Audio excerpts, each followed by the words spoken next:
We're joined by the man who dismissed Boris Johnson as editor of The Spectator in a row over trust, broadcaster Andrew Neil. Will you dismiss him this morning, Andrew, for good? Is it all over? I think the British people have dismissed him now. I think they made up their minds a long while ago that what he was saying about Partygate wasn't true. And that's been corroborated by the parliamentary committee that's been investigating it. So I think that's over. I think he also thinks his options are now pretty limited. I mean, I think he has to accept that, for good or ill, Rishi Sunak is going to lead the Tories into the next election. If he wins, in the unlikely event he wins that election, then he's unassailable. If he loses, the Tories will probably pick a new leader. Does Boris Johnson want to be leader of the opposition for 5 years? I can't think of anybody less suited to be leader of the opposition than Boris Johnson. It's a miserable job. You don't have a lot of backup. Stop him making money. Stop him really saying what he thinks. So I think he's going to bide his times. He might be gone forever. If he comes back, it won't be soon. So you think he might come back then in maybe 4 years' time? Perhaps, within 6 months or a year of another election? Yeah, who knows? He could come back at some stage in the future. What I'm saying is he's not coming back anytime soon for the reasons I've just outlined. Whether the Tories win or lose the next election does not create an opening for him to take over again. I mean, Boris Johnson doesn't belong to the Conservative Party. He belongs to the Boris Johnson Party, which is one member, and he will do whatever is in the interest of that one member, regardless of what it means for everybody else. Andrew, he still retains an enormous amount of popularity. He does have this unique ability to cut through to the electorate.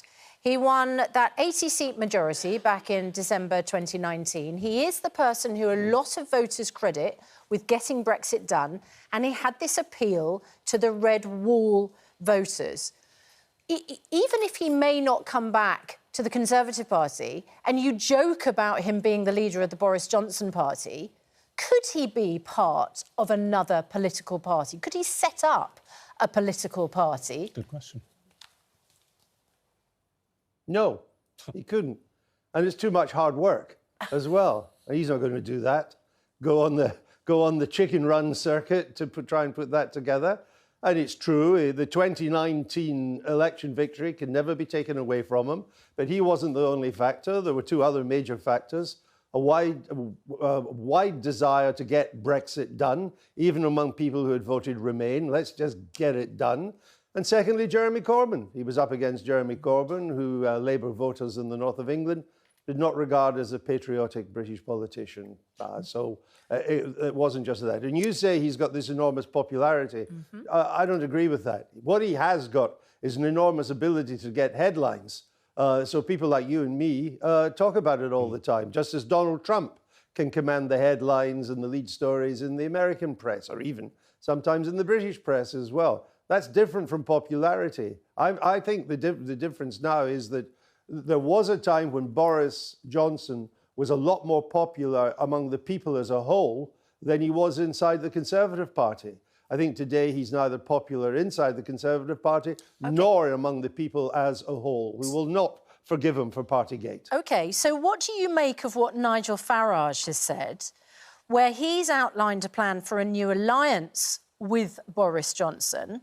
He says, if he wants to defend his Brexit legacy, I want to defend my Brexit legacy too. Would there then be a possibility of a new coming together on the centre-right?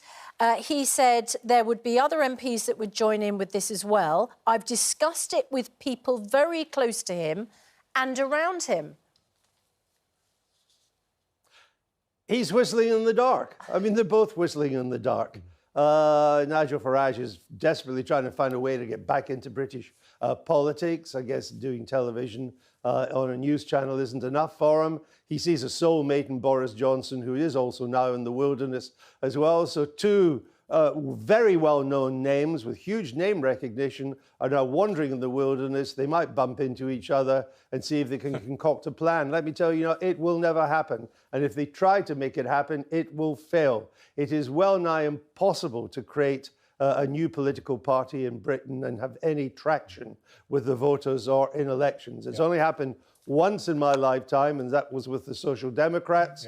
They almost did it, but they didn't. They disappeared within a couple of years. These are people just trying to play for position in the future, when in fact their best years belong in the past. Right. You've made that very clear. What do you make of the fact that Boris jumped before he was pushed, and in a sense he's got his retaliation in early against the Privileges Committee? Because clearly it must be a very heavy piece of work, this report that's coming out tomorrow, to force him out. What do you make of it? And what do you make of his claim that it was a kangaroo court? Well, if it was a kangaroo court, it's a kangaroo court of his own side. This is a committee that has a majority of Conservatives on it. And, of course, it's hardly a Remainers conclave, given that people like Sir Bernard Jenkins, who's just as much of a Brexiteer as Boris Johnson, is on it too. So I think this is all shrapnel and explosions to detract from the fact that a parliamentary committee of his peers has found that he lied to the House of Commons over Partygate. It's as simple as that. And, you know, it's a very Trumpian... You know, I used to never like comparisons between Boris Johnson and Donald Trump. I've known them both, and I really don't think they're alike. Actually, I'm beginning to have to revise that. A lot of the way Boris Johnson behaves now, a lot of what he says is very Trumpian in the way that he throws, dead cats on the table to try and get away. And this is a huge dead cat that he's thrown on the table. But we haven't yet seen the report. And my understanding is that the report is devastating. And I think that Mr. Johnson has concluded it's devastating too. Otherwise, he wouldn't have done what he'd done. Don't forget, by resigning, he effectively called for a revolution. He called for a revolution against the Tory establishment, and nobody turned up. Well, Nadine Dorries turned up, and another MP that no one's heard of turned up. So do you think... it. Wasn't much of a revolution. So if this report is as damning as most informed opinion, including yours, seems to have, do you think that this is his iceberg moment? This is the moment, finally, that Boris Johnson is holed below the waterline and goes down? No, I would never do that. He's irrepressible. Whereas I think, as I've said, that in the short term, or even the short to medium term, the chances of a comeback are close to zero. That means he doesn't stop being Cincinnatus.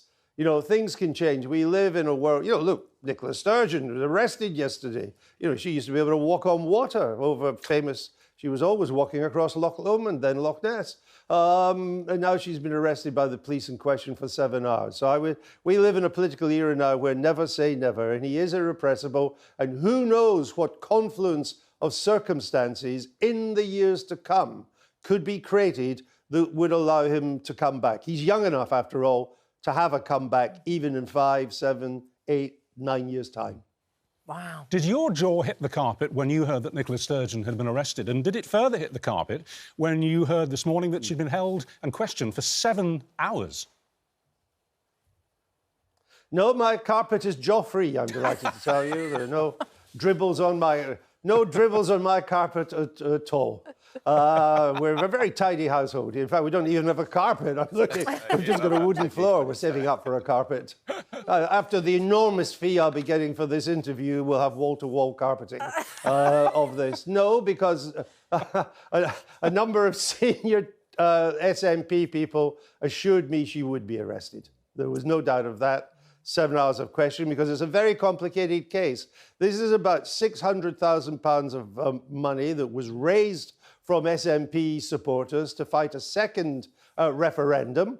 There has been no second referendum, but there now seems to be no £600,000 either. So much so that Miss Sturgeon's husband, Peter Murrell, who happens to be the chief executive of the SNP, he had to lend them £100,000. I mean... I don't see Boris Johnson lending the Tories £100,000, even though he can afford to do it. So I don't think it was surprising at all. There were 3 people almost legally responsible for SNP money. One was her husband. Second was the treasurer. They'd both been arrested and questioned, then free pending further investigation. It was inevitable she would be too. Having said that, I don't deny for a moment it's a huge event. And people would never have seen this coming. Yeah. But I think it does tell us we now know why she resigned. Absolutely. I couldn't agree more. It's a pleasure talking to you, Andrew. That, of course, thank you for being with us. Neil, lovely to see you this morning, and I'm so glad we've managed to contribute towards your decorating bill. Good to see you. Thank you very much. It's absolutely fantastic. Have a good day. And he's spot on. Yeah. He's spot on because there is no comeback for Boris in the short to medium term at all. No. And Never underestimate a Boris bounce back. You know what he is? I agree with that because he is irrepressible and he has got something. As Andrew pointed out, he's got huge name recognition. Yeah, Yes. And he's an ability to make headlines, so he will be back and back and back. But he will create problems, not for Keir Starmer and Labour. He will create problems How well for do Rishi you think Sunak you and the both Conservative know Party. Boris Johnson? Look, I discovered I had his mobile...